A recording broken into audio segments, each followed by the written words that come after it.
சனி மகர ராசியோட அதிபதி 3ஆம் இடத்துல நீடித்திருந்து மகர ராசிக்கு 7 நாட் சனி முடிஞ்சு விட்டதுங்கிறது நமக்கு தெரியும்.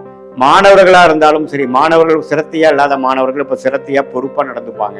அதே மாதிரி ராகு 2ஆம் இடத்திலும் கேது 8ஆம் இடத்திலும் இருக்கிறது சில உடல் உபாதைகள், சில டிராவலிங், பேச்சு மூலமாக சில அதிருப்திகள், அது மாதிரி விஷயங்கள்லாம் கொடுக்கதான் செய்யும். சுப வேலையை மூலமா நல்ல ப்ராஃபிட் வரக்கூடிய அமைப்பு, அது மூலமாக பல பிரச்சனைகள் கடந்த 2 வருஷமாக நிதி நிலைமை, பண விஷயத்துல சில அதிருப்திகள் இருந்ததெல்லாம் போக்கி கொள்ளக்கூடிய பண விரயங்கள் செய்யாமல். ஏன்னா பாத்தீங்கன்னா இப்ப நம்ம 1000 வருஷம் வாழ போறது இல்லை, உண்மையான ஒரு விஷயம். ஸோ அதனால நம்ம தேவையான விஷயத்தை கரெக்டா பண்ணிட்டு போனோம்னா சேதாரம் இல்லாமல், பாதிப்பு இல்லாமல் லைஃபை கொஞ்சம் ஸ்மூத்தாக.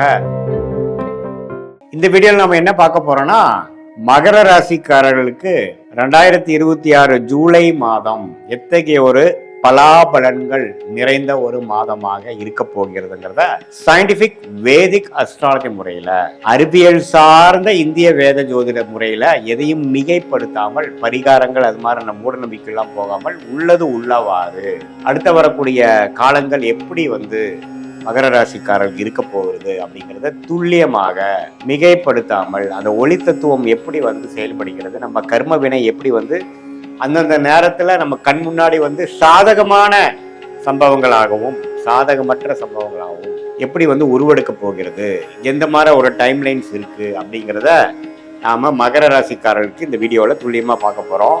பாருங்க, ஆண்டு கிரகமாகிய சனி மகர ராசியோட அதிபதி 3ஆம் இடத்துல நீடித்திருந்து மகர ராசிக்கு 7 நாட் சனி முடிஞ்சு விட்டதுங்கிறது நமக்கு தெரியும்.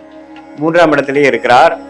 குரு 6ல் இருந்த குரு 7ல ராசியை மாதம் முழுவதும் பார்ப்பது அருமையான விஷயம்.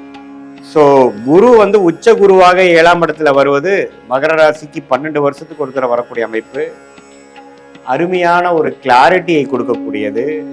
நாம கடந்த காலத்துல என்னென்ன மாதிரி விஷயங்கள் தவறுகள் செய்தோமோ அந்த தவறுகளை திருத்தி கொள்ளக்கூடிய ஒரு அற்புதமான ஒரு வாய்ப்புள்ள ஒரு ஆண்டாக இருக்கிறது. அந்த ஆண்டின் ஆரம்ப மாதமாக ஜூலை மாதம் நமக்கு வருது.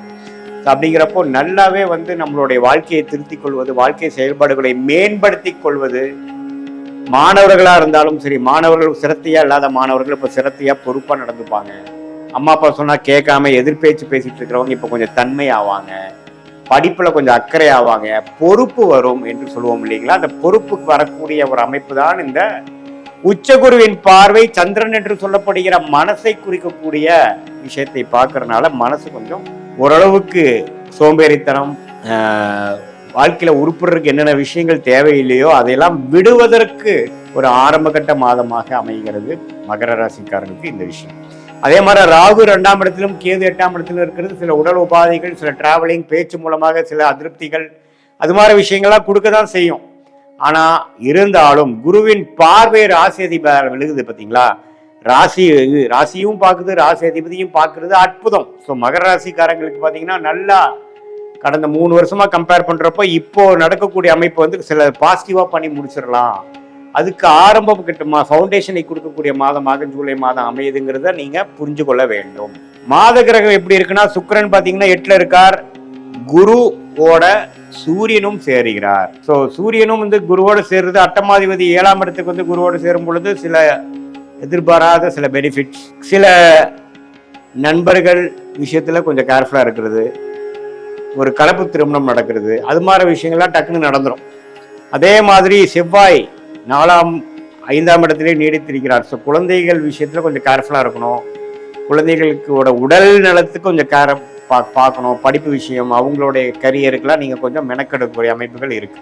அதுவும் 11ஆம் வீட்டையே பார்ப்பதனால நல்ல லாபம் பெறக்கூடிய அமைப்பு, இடம் பூமி மூலமா லாபம் பெறக்கூடிய அமைப்பு, சுப வேலை மூலமா நல்ல ப்ராஃபிட் வரக்கூடிய அமைப்பு, அது மூலமாக பல பிரச்சனைகள் கடந்த 2 வருஷமாக நிதி நிலைமை, பண விஷயத்துல சில அதிருப்திகள் இருந்ததெல்லாம் போக்கி கொள்ளக்கூடிய ஒரு அற்புதமான மாதமாக இந்த 2026 ஜூலை மாதம் மகர ராசிக்காரர்களுக்கு வருகிறது. அதே சமயத்தில் புதன் பாருங்க 6ஆம் இடத்திலே நீடித்திருக்கிறதுனால கடன், நோய், எதிரி, வம்பு, வழக்கு, அது மாதிரி சில விஷயங்கள் இருக்கதான் செய்யும். ஸோ கடனை கொஞ்சம் ஸ்லோவாக அடைக்கக்கூடிய தருணங்கள் ஸ்டார்ட் ஆகும்.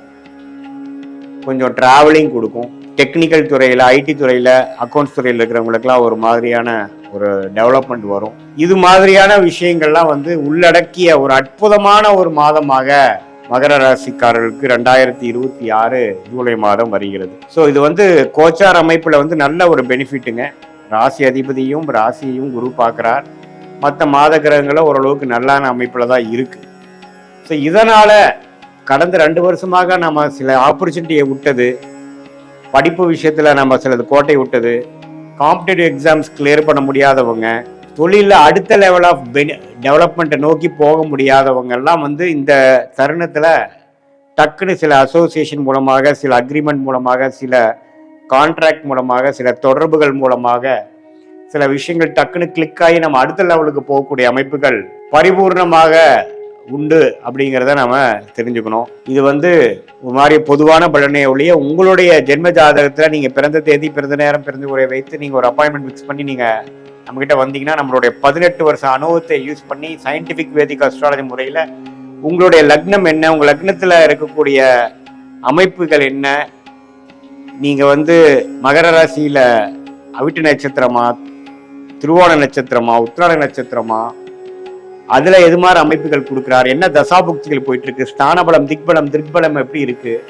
அடுத்த வரக்கூடிய எதிர்காலம் எப்படி இருக்கு, ஷார்ட் டேர்ம் எப்படி இருக்கு, லாங் டேர்ம் எப்படி இருக்கு, எந்த திசையில நம்ம வாழ்க்கை திரும்பும், வேலையா தொழிலா, வேலைன்னு எடுத்துட்டோம்னா எது மாதிரி வேலை, எது மாதிரி துறை நமக்கு நல்லதா வருது, எதுல நமக்கு முன்னேற்றம் சீக்கிரமா வரும், எதுல வந்து ப்ராஃபிட் வரும் அப்படிங்கிற எல்லா விஷயங்களும் நுணுக்கமாக கத்துக்கக்கூடிய, தெரிந்து கொள்ளக்கூடிய, நம்ம பிராப்தத்தை நாமளே அறிந்து கொண்டு அதுக்கு தகுந்த மாதிரி வாழ்க்கை திட்டங்களை நாமல் தீட்டினமே ஆனால் வாழ்க்கையில் எந்த விஷயத்தை நம்ம பெறணும்னு நினைக்கிறோமோ அது எளிதில் பெற்று எதிர்நீச்சல் போடாமல், சமய விரயங்கள் செய்யாமல், பண விரயங்கள் செய்யாமல். ஏன்னா பார்த்தீங்கன்னா இப்போ நம்ம 1000 வருஷம் வாழ போறது இல்லை. ஆயுசு நல்லா இருக்கும் பொழுது 80 வருஷம் வாழ போறோம்னு வைங்க. இதுல 25-30 வயசு வரைக்கும் படிக்கிறது அது மாதிரி ஆனதுக்கப்புறம் கடைசியா நம்ம ஒர்க் பண்றது ஒரு 30 வருஷம்.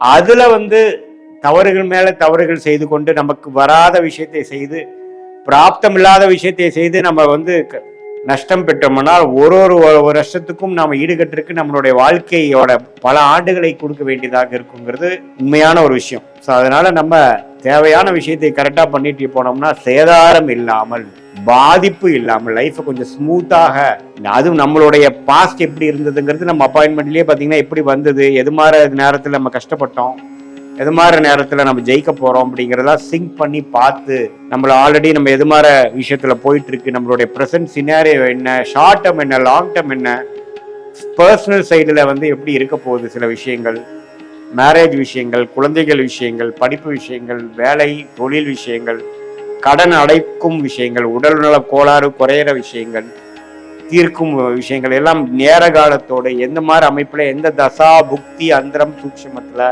அந்த 9 கிரகம் 12 கட்டத்துல 27 நட்சத்திரத்துல எப்படி இருக்கிறாருங்கிறதை பார்த்து துல்லியமாக சயின்டிபிக் வேதிக் அஸ்ட்ராலஜி முறையில பலன் எடுக்க முடியும். அது மூலமாக வாழ்க்கையில் எழுதி வெற்றி பெற முடியும் என்று சொல்ல விரும்புகிறேன். என்று மற்றொரு காணொளியில் சந்திப்போம். நன்றி.